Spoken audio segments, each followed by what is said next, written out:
The Bright Side with Sarah White. Welcome everyone to episode 5 of The Bright Side. I'm thrilled that you're here because I have a wonderful guest with me. I'm going to be interviewing Kacia Warren. I had to look down because I wanted to pronounce it correctly. Thank you. Kacia, thank you so much for being here with me.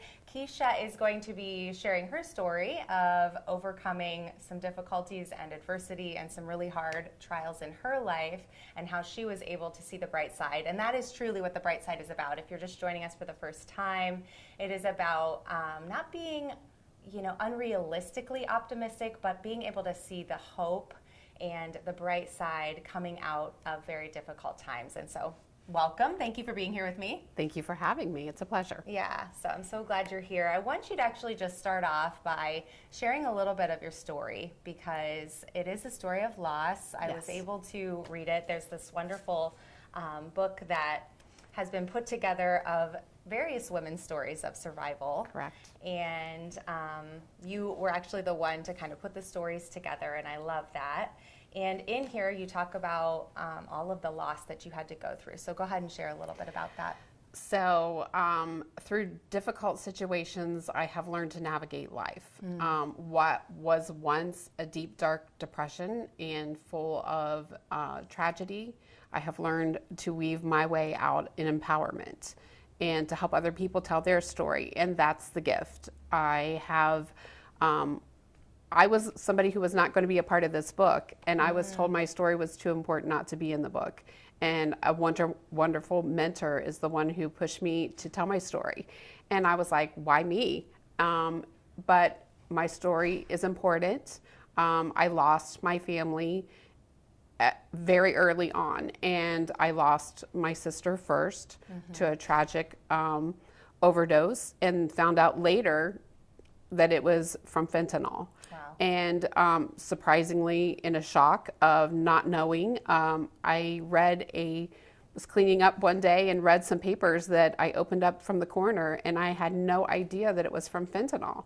And she had been poisoned. Wow. And, 12 years later, fentanyl is a really big deal now. Yeah. And I've always wanted to advocate for her story, but didn't know how. And this was a great place to help her legacy, to help other people, because we're more alike than we are different. That's so true. I'm not the only one, and I'm not the only family that lived in shame for a very long time because it was an overdose. Yeah. And to tell my story really brought me healing. Yeah, absolutely. I'm actually thinking of someone right now who had a very similar situation, and how she's been able to have hope is by going out and telling others, like, hey, you're not alone. I'm here too. This happened to me, and how can we support each other? And so I think that's what you're doing as well by telling your story and saying, hey, you're not alone, right? Correct. And I actually would love to read a little bit of your story, just a little section, and then I just want you to talk about it a little bit, and I have a question for you. So this was about your sister, and her name was Gidget. Her name is Gidget. What a fun name. It's such a great name. Everyone eventually came to terms with Gidget's death. We mourned and went back to our daily life routines, but we were all scarred and changed from that night. Some days were better than others. I focused on raising my children as I dealt with the loss of my sister. The children resumed their lives. Mom went from living a vibrant life to being depressed and overweight. The aftermath of that night took a heavy toll on my family. Other family members and friends would pass away in the next 8 years. The weight of the never fully addressed trauma from Gidget continued to grow heavier with each passing. I learned to heavily mask my pain through those years. So I was reading this, and I could even see myself a little bit in this story. I went through a really dark time at the beginning of this year, actually, and I'm still addressing some of that. But what I realized is that I had to address it, and that I'm probably going to have to walk through addressing it for many years. So I wanted to ask you, how important was it for you to realize it and then address your trauma? Deeply important. It affects every aspect of your life. Your emotional being, you have so many triggers, and you carry the weight of so many things that every time that you suppress it, it bubbles up and comes back differently, and you are like a volcano that's about ready to erupt. Yes. And it affects everything in your life, your Totally. relationships, how you get up in the morning, how you function every day, how you take care of yourself, all of those things. Self-care is so, so important. So I did go through counseling. I went through some deprogramming about shame and trauma. That was very helpful for me. I journaled all the time, but I also felt suffocated. I felt like I can describe it best as if I was drifting out in the sea and I was just barely holding my head above water. And every time something else would happen, gut punch, you would take another breath and you could just hold on. I have said the exact same picture, literally the same picture of felt like my head was just above water, and then if something would happen, it would feel like it would kind of push you back under, and then you would come back up. And so I feel like if we don't address it, that's where we stay, right? Stuck. And you said you felt suffocated. That's a really good word for it. So can you expand upon that as you started to address it, how maybe that suffocation was not there as much? Yes. So telling the truth is so important, not sugarcoating it for other people. Everybody deals with pain in their own way, and you're allowed to deal with it how you feel necessary. But most people in my family didn't want to tell the story. Yeah. And it was a secret. It was a dirty secret for our family. And it was so unbearable. And the shame of it, I personally held, and I didn't need to. No. So when I started telling my story, I started feeling empowered because I knew there was more people like me and in situations that probably were like me too. And once I found the people who would listen, because you can't make it up. You just can't make it up. Right. And they would relate to it, and I'd be like, oh my gosh, I'm not alone, which empowered me to tell more people about my story. We are more alike than we are different. And healing comes with that also. The more you heal with other people, and you know that you're not the only one grieving, you're not the only one who's lost. It's not a competition of how many people you've lost and what the situation is. It's a knowing that you are supported, and that you can support somebody else in their tragedy as well. That's so good. I want to actually, can you talk a little bit about community? I'm going to read another section, and then I want to talk about that and how it's changed how you see people, how it's changed how you build relationships with people. You said, you never know how strong you are or your will to survive until you experience traumatic events. I buried every loved one in my family. I had the sweet blessing of time to spend with each of them before they passed away. You come to understand that in life there is the good, the bad, the beautiful, the ugly, and eventually the demise of death. You are forced to confront how you see people, connect with them, and how you build relationships, hopefully long-lasting ones, with them. I'm going to read one more little section. Throughout the years, I learned to become more compassionate and understanding and less judgmental, to listen to and understand conversations instead of debating them, to give clarity to each question asked of me before ending a visit, say I love you and give a hug to the person you are with. Let them know you value them and appreciate them in your life. It is important for people to understand where they stand with you while they are alive. It is too late to tell them when they die. So how has this changed how you see people? Ooh, yeah, gut punch. Yeah. So much more intentional. Yeah. Tomorrow is not promised. And every day's a gift. You just don't know when or if. Someone, or if. However, I have learned to be more intentional in the moments of spending my love language is quality time with people. Yeah. And I try to leave them better than I found them. Not only do I'm just so much more less judgmental for everything and everyone, because you just don't know what people are going through. Right. You don't know the weight they're carrying, and you don't know what circumstances they're in that they may not have a choice over. Yeah.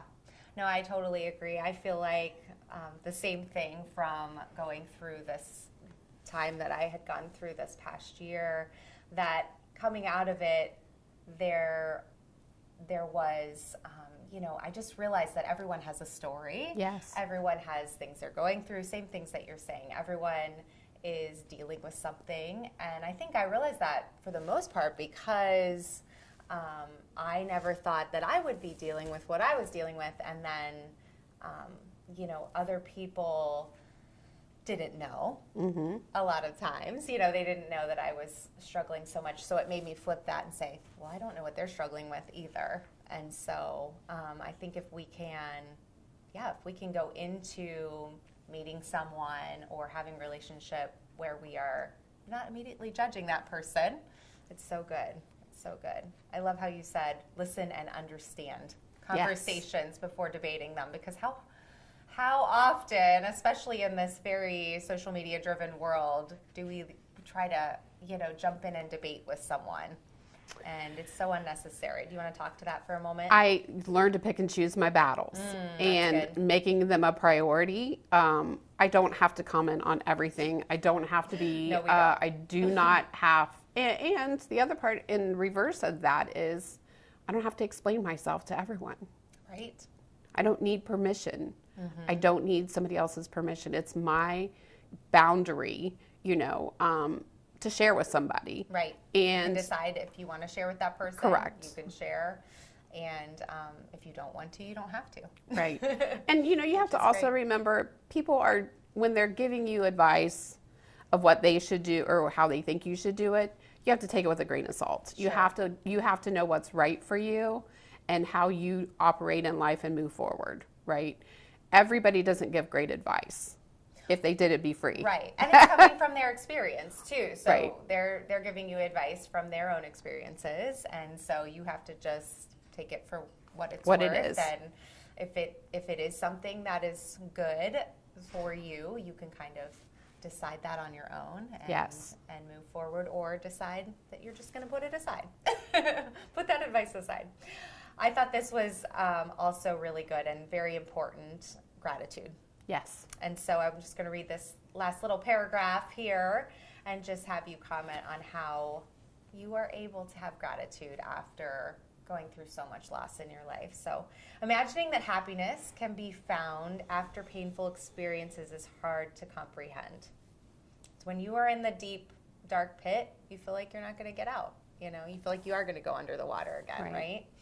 But happiness, you didn't write that part. I just said that. But happiness is an inside job and dependent on you. It requires you to work on your personal growth daily, tap into your strength, compassion, and intuition. Know who you are living for now. Do this with gratitude, and it will turn everything you have into enough. So share with me how you are able to do that. So that's a daily reflection for me of how I start my day and how I end my day, because mindset is so important. Again, we don't know what people are experiencing or going through. So you might be the sunshine in somebody's day your words could matter enough to somebody to save their life. So it does matter. Words do matter, and they are felt in giving and receiving. And so I'm very mindful of that. I'm also very careful in the sense that I try to always be the positive one, because negativity really just sucks the life out of you. Yeah. And I would rather be the encourager and leave them better than I found them. I love that. That's really good. Someone that I know calls that like words of life versus words of death. Yes. Right? And so we want to try to leave people with words of life. And I've noticed, and I'm sure that you have as well, when I'm being encouraging to someone else, it also brings me encouragement, Yes. right? And so giving that encouragement, having that gratefulness towards someone else, it kind of comes back to you. It's like a boomerang effect a little bit. Reciprocal relationships. Because you can't always be the giver and you can't always be the taker. And if it's reciprocal, it's good for both of you. Yeah, absolutely. Keisha, this was so good to talk with you. I really love it.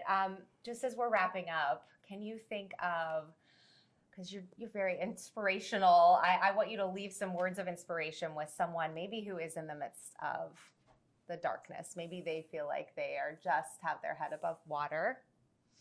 What would you say to them? I would say focus on yourself. Work on your boundaries of how you let people talk to you. Work on yourself in encouragement. I always recommend doing mirror work. If you can look at yourself in the morning as you're getting ready or doing your face, hair, makeup, I always say, you are enough. You're beautiful, you are kind, you are worthy, and today you're going to make a difference. I tell myself that every single day in the mirror, every single day, and I believe it. Because I know I'm a change. I can help people change their life. Yeah. It's those little things that make big impacts that touch people's hearts. Oh, I love that. That's awesome.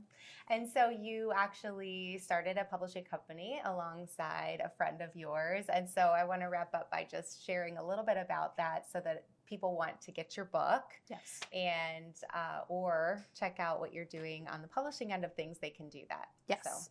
So I have a business bestie, Love that. Business bestie. Co-founder that she is the book and writing coach, and she does ghostwriting, and I am the accountability and marketing piece for that. And I help people formulate from idea to publishing, but she's the writing piece, and I help them navigate through the entire book. Wonderful. Okay, and it's called Humble Heartbeat Publishing. Correct. And we'll be able to link the website as well so people can find that. And you can get in touch with you on your social media, yes? Yes. Okay, so is that Facebook, Instagram? Go ahead and share how people can find you. All of it. All of it. Can find you I'll on put the Facebook, links. Instagram, and we will share links as well. So thank you so much for being here with me today on this episode 5 of The Bright Side. I truly have loved just being able to share Kacia's story and just, again, reflect on hard things that then we were able to see how goodness came out of them. And so thank you for being here, everyone. The Bright Side with Sarah White.